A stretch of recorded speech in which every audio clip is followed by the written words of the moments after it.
Friends, few of you asked me how I am able to handle the bike with my height.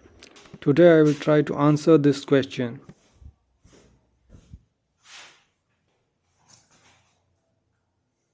Hi friends, how are you? Hope you're doing well. Friends, today we are going to discuss how do I handle such a tall bike? Me being just 5 feet 9 inches in height. So it is a, I feel it is a slightly difficult topic because it involves a certain skill set that is difficult to explain, but I will do my best to tell you how you can handle tall bike.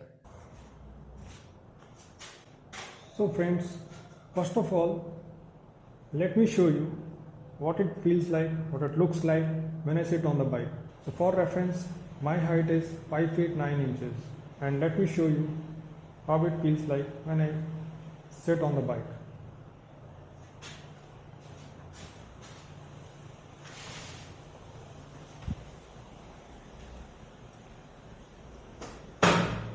So as you can see, I can touch the balls of both my feet on the ground while sitting on the spike. This is the way it is. So I'm not able to touch my heels on the ground while keeping both feet on the ground. If I move a little forward, the seat is a bit narrower and I'm able to keep my feet in a slightly better manner. More or less, I'm able to touch ball of the feet when I try to keep both feet on the ground. So, but the situation changes when I keep just one foot on the ground. Let me show you.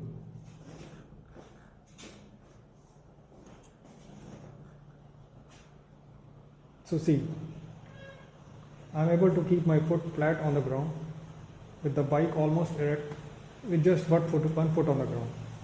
That is because now my pelvis moves a bit to one side, and that slight movement of the pelvis makes the leg a little bit straight and or lower one side, so I can easily touch one foot flat on the ground.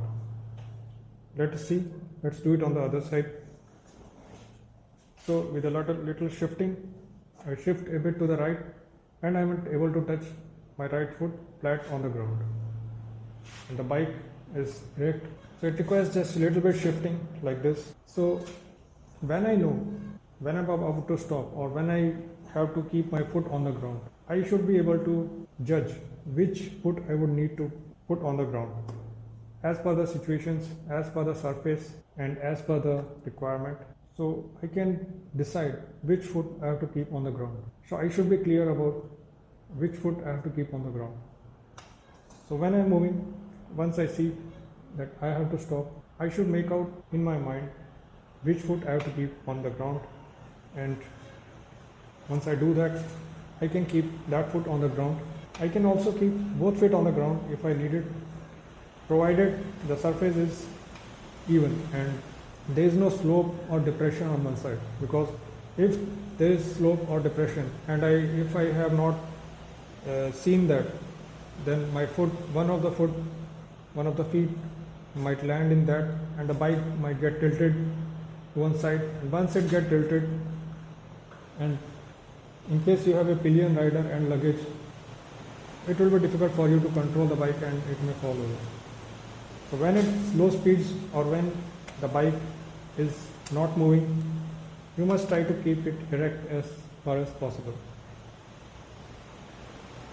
Now we go to our next. Avoid using the front brake while turning at slow speeds. If you do that, the bike will get pulled to the ground like a magnet and it would be difficult for you to control it, especially if the bike is tilted already. Now let's go to our next point.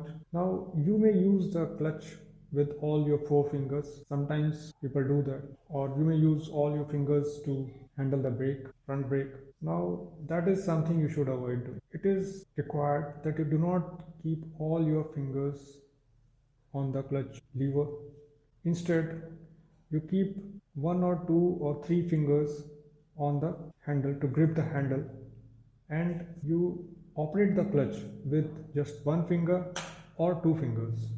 Similarly, for the brake, you may use one or two finger to operate the front brake.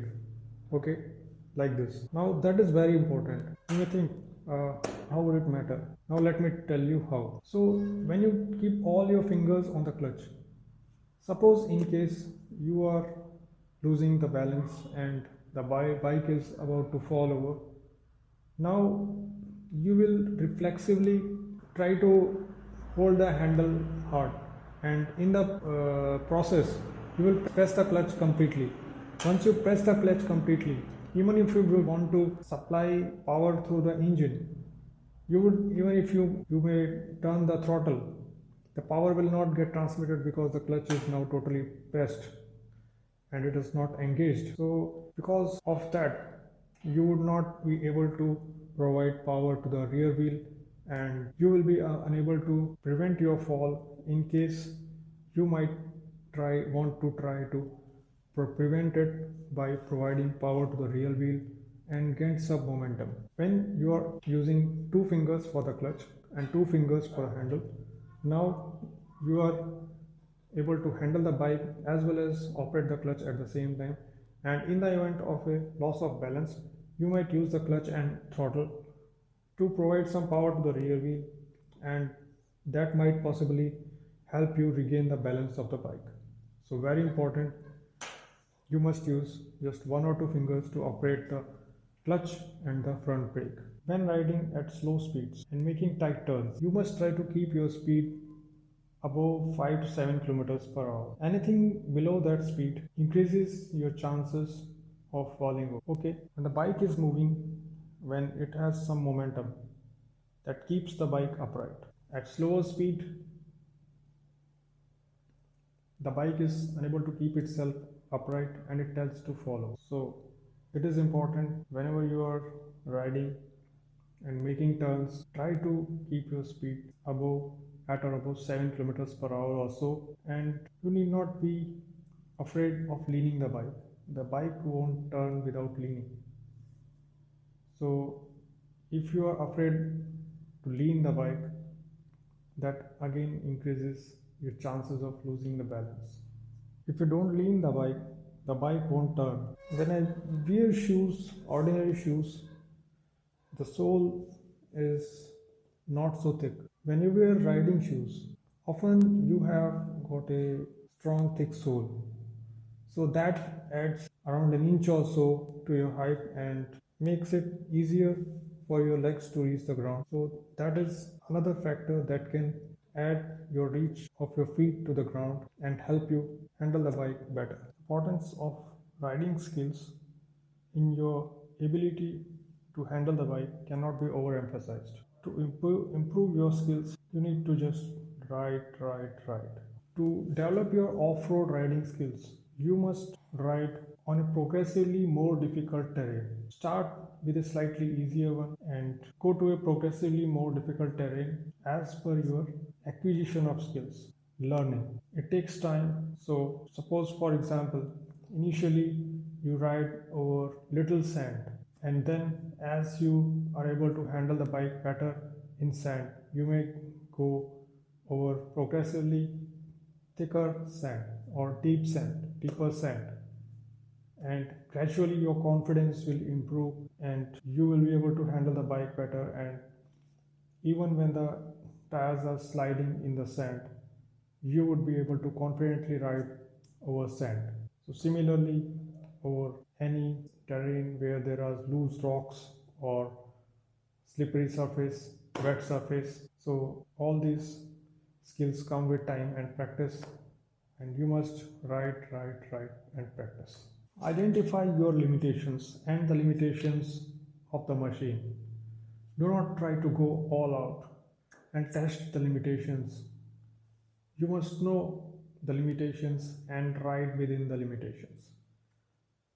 But at the same time, you should also try to extend those limitations by developing your skills. It is very important to work on your overall fitness, that is, flexibility, strength, aerobic capacity, and coordination. Now, how can you improve on all these? For example, you can improve your flexibility by regular stretching exercise. Next, strength. Strength is improved by weight training. Next is aerobic capacity. To develop your aerobic capacity, you must do regular aerobic exercises like walking, jogging, cycling, swimming.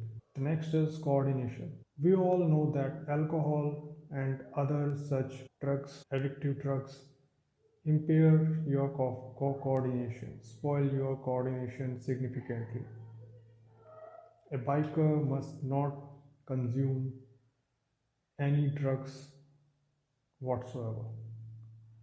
Do not consume any alcohol.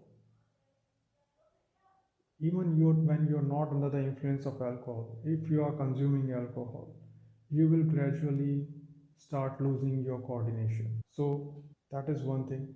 The next is you have a better coordination when you exercise regularly. The next thing that is required is good sleep.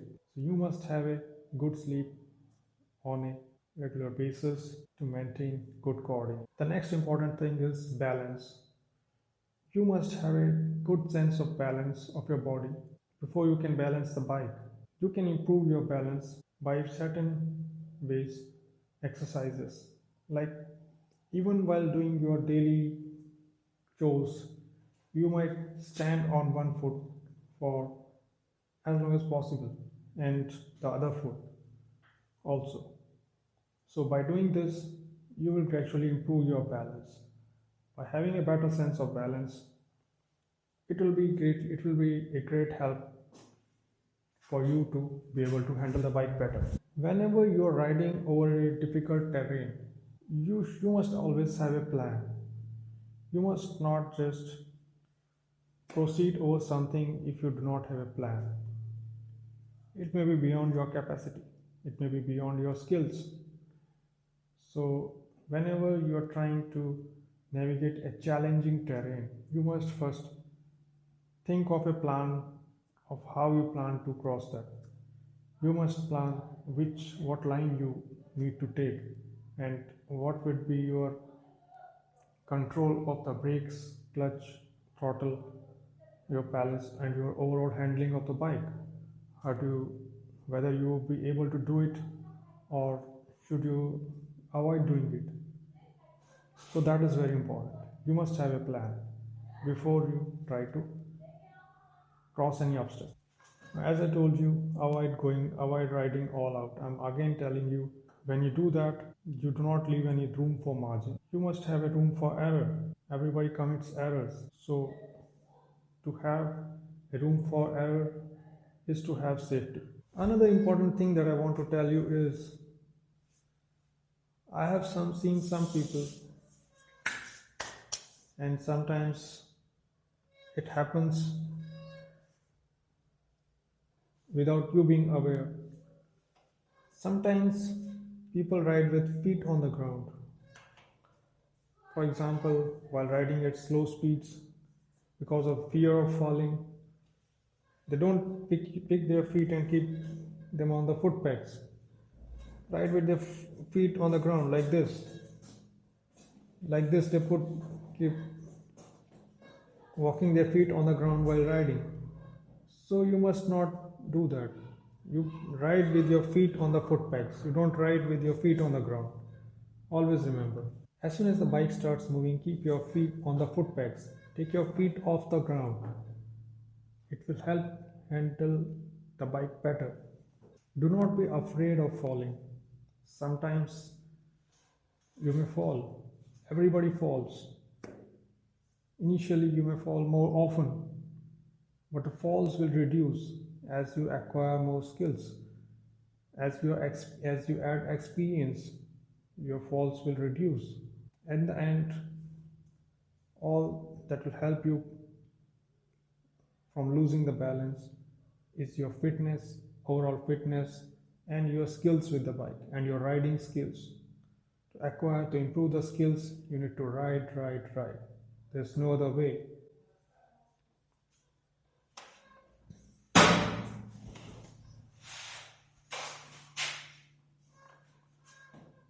So I think friends, that's enough for today's video. I hope you liked the video. I hope you had something to learn. Do not forget to subscribe to the channel for more videos like this. See you.